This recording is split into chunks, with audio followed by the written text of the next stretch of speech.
कहानी की शुरुआत होती है और हम कॉन्ग को देखते हैं जिसके पीछे कुछ जानवर लगे होते हैं। वे लगातार उसका पीछा कर रहे होते हैं। तब कॉन्ग अपनी समझदारी दिखाता है और उन सभी को मारकर भगा देता है। इस ओर हम एलिन को देखते हैं जो कि कॉन्ग की हर एक हरकत पर नज़र रखे होती है। साथ ही वह हॉलो अर्थ के ऊपर और भी ज़्यादा जानकारी हासिल कर रही होती है और कॉन्ग अपनों की तलाश में हॉलो अर्थ में भटक रहा होता है। तो दूसरी ओर हम गॉडजिला को देखते हैं जो कि अर्थ में बड़े टाइटन से लोगों की रक्षा कर रहा होता है। उसने अभी अभी एक टाइटन को मारा होता है और वह उसे मारकर आराम कर रहा होता है। हॉलो अर्थ में कॉन्ग पर नज़र रखने के लिए मोनार्क ने वहां पर एक आउटपोस्ट बनाया होता है जहां से वे उस पर आसानी से नज़र रख पा रहे थे। तभी कॉन्ग के शिकार की जगह, जिसे कि वे सेक्टर 5 कहते हैं, उन्हें वहां पर एक बड़ा होल मिलता है। साथ ही वहां पर कुछ इलेक्ट्रिकल डिस्टरबेंस चल रही होती है और उन्हें बार बार वहां से सिग्नल मिल रहे होते हैं। लेकिन यह सिग्नल किसके होते हैं और इन्हें क्यों आ रहे हैं, इसका आंसर उनके पास नहीं होता है। तभी हम जिया को देखते हैं जो कि एक स्कूल में होती है, जिसे कि कुछ विजन्स आ रहे होते हैं, जिसके कारण वह ठीक वैसा ही सिग्नल बना रही होती है जैसा कि एलन को हॉलो अर्थ पर मिल रहे होते हैं। जिया एलन को सारी बातें बताती है और वह कहती है कि वह कॉन्ग को लेकर बेहद चिंतित है। साथ ही आ रहे विजन के कारण वह बेहद ज़्यादा परेशान है। एलिन इन सभी सिग्नल को समझ नहीं पा रही थी, तो वह इन सभी के बारे में जानकारी हासिल करने के लिए बर्नी से मिलने पहुंचती है, क्योंकि बर्नी इन सिग्नल को और टाइटन को काफ़ी अच्छे से समझता है, तो वह उसकी मदद कर सकता है। एलिन बर्नी को सारी बातें बताती है, जिसके बाद वह एलिन की हेल्प करने के लिए तैयार हो जाता है। आगे कुछ कारणों से गॉडजिला फिर से उठ जाता है और गॉडजिला समुंदर की ओर लगातार आगे बढ़ने लगता है। और उसी समय हम देखते हैं कि कॉन्ग अचानक हॉलो अर्थ को छोड़कर अर्थ पर आ जाता है। तब हमें पता चलता है कि उसका एक दांत खराब है और उसे हेल्प की ज़रूरत है और वह मदद के लिए यहाँ पर आया होता है। तब डॉक्टर ट्रेपर आते हैं और उसे बेहोश करके उसका दांत को बदल देते हैं, जिससे कि वह पूरी तरीके से ठीक हो जाता है। तब बर्नी सभी सिग्नल को समझता है और समझकर एक थ्योरी तैयार करता है कि यह सिग्नल हॉलो अर्थ से आ रहे हैं और यह सिग्नल हेल्प के लिए एक मैसेज है। और इन्हीं सिग्नल्स के कारण गॉडजिला भी हरकत पर आया हुआ होता है, जिसकी जानकारी हासिल करने के लिए एलिन अपने साथियों के साथ कॉन्ग के पीछे हॉलो अर्थ की ओर निकल पड़ती है, ताकि एलिन इन सिग्नल के बारे में पता कर सके। और वह बर्नी को भी अपने साथ ले जाती है। वे हॉलो अर्थ में कॉन्ग के पीछे होते हैं। तो दूसरी ओर हम गॉडजिला को देखते हैं जो कि एक फ्रांस के न्यूक्लियर प्लांट पर होता है और वहाँ पर किसी अनजान वजह से वह सारी एनर्जी को एब्जॉर्ब कर रहा होता है और खुद को चार्ज कर रहा होता है। और गॉडजिला को देखकर ऐसा लग रहा होता है कि गॉडजिला मानो किसी खतरे की तैयारी में लगा हो। वे उस पर हमला भी करते हैं, लेकिन गॉडजिला सभी हमले को ख़त्म कर देता है।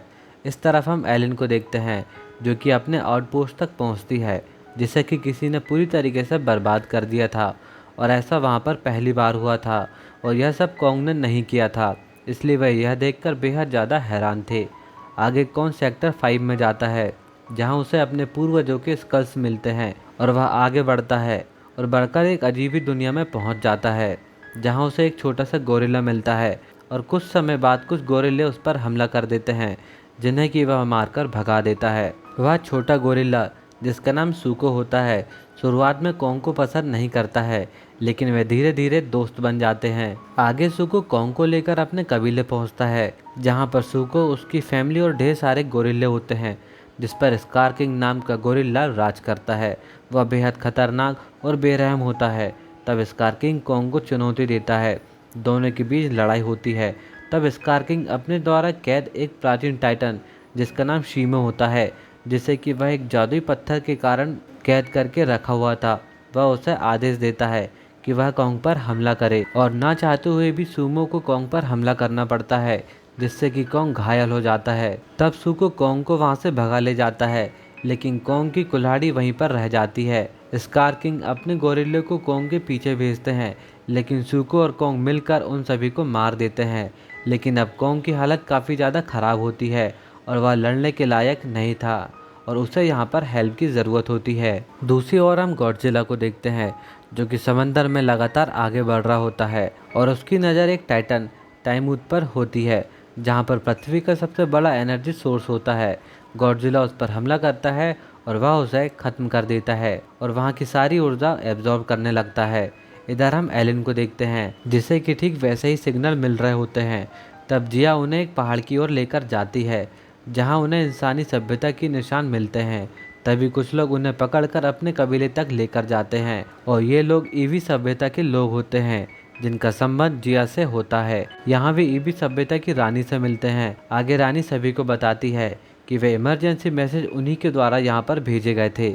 आगे ईवी की रानी जिया को अपने पास बुलाती है और वहाँ पर जिया और बाकी सभी लोगों का सम्मान किया जाता है और उन्हें एक खास जगह पर लेकर जाया जाता है जहाँ पर ईवी की लोक कथाएं जड़ित होती है, जहाँ पर लिखा होता है कि पहले हॉलोवर्ल्ड और धरती के मध्य शांति हुआ करती थी। प्रकृति की सुरक्षा टाइटन्स किया करते थे और वानर इंसानियत की सुरक्षा करते थे। लेकिन कुछ समय बाद उन्हीं में से एक वानर, जो कि बेहद खतरनाक और बेरहम था, उसने दुनिया पर राज करना चाहा। उसने अपने कबीले के साथ गॉडजिला पर हमला कर दिया और उसके साथ लंबे समय तक जंग चली। इस जंग में गॉडजिला लगभग समाप्त होने पर था। तब गॉडजिला ने उन्हें हॉलो अर्थ में ही कैद कर दिया, लेकिन आज भी वह ऊपर आकर पूरी दुनिया पर राज करना चाहता है और उसका नाम है स्कार किंग। और जब स्कार किंग उस दुनिया में राज करने के लिए फिर से निकलेगा, तब स्कल आइलैंड में रहने वाला एक व्यक्ति मोथरा को जगाएगा, जो कि आगे चलकर गॉडजिला का साथ देगी।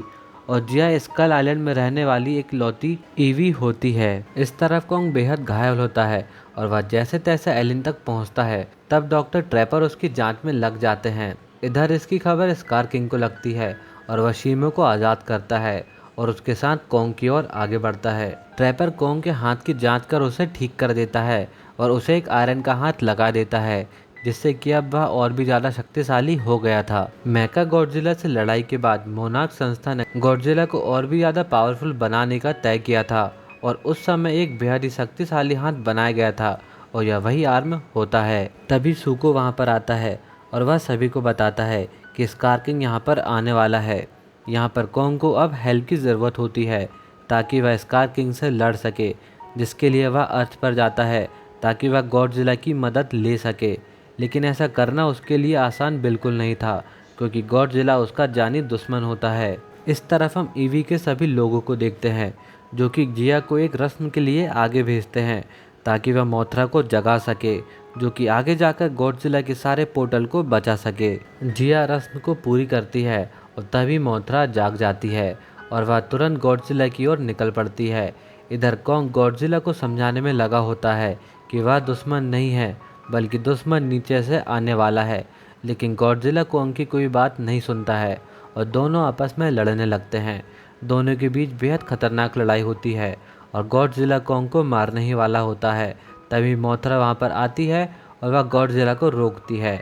तब गॉडजिला शांत होता है और वह कॉन्ग का साथ देने के लिए तैयार हो जाता है। इस तरफ हॉलो अर्थ में स्कार किंग को वहाँ से बाहर निकलने का रास्ता मिल गया था और वह उस पोर्टल की ओर आगे बढ़ रहा होता है। तब गॉडजिला, कॉन्ग और मोथरा वहाँ पर आते हैं और स्कार किंग और शीमो से लड़ने लगते हैं और उसे बाहर जाने से रोकते हैं। और इसमें ईवी लोगों के साथ सुको भी मदद कर रहा होता है और इसी बीच वे सभी पोर्टल में गिरकर धरती के एक देश ब्राज़ील पर पहुंच जाते हैं। बाहर निकलते ही स्कार किंग बेहद खुश होता है और तभी स्कार किंग शीमो से कहता है कि वह पूरी दुनिया को बर्फ से ढक दे और शीमो ठीक ऐसा ही करती है। वह पूरी दुनिया को बर्फ से ढकने लगती है। तभी गॉडजिला वहाँ पर पहुँचता है और वह शीमो को रोकता है और कॉन्ग स्कार किंग को, और वे सभी आपस में लड़ने लगते हैं। उनके बीच बेहद खतरनाक लड़ाई चल रही होती है। तभी सुको उस जादुई पत्थर को तोड़ देता है, जिसके कारण शीमो आज़ाद हो जाती है, जिसके कारण स्कार किंग अब अकेला हो जाता है और कॉन्ग उसे मार देता है। जिसके बाद गॉडजिला अपने एटॉमिक ब्रिज से शीमो द्वारा ढके बर्फ से आसमान को पूरी तरीके से साफ कर देता है। जिया वापस एलिन के साथ आ जाती है तो दूसरी ओर गॉडजिला शांति से फिर से सो जाता है। इस तरफ कॉन्ग, शीमो और सुको एक साथ हॉलो अर्थ में चले जाते हैं, जहाँ पर उनकी प्रजाति के लोग रह रहे होते हैं।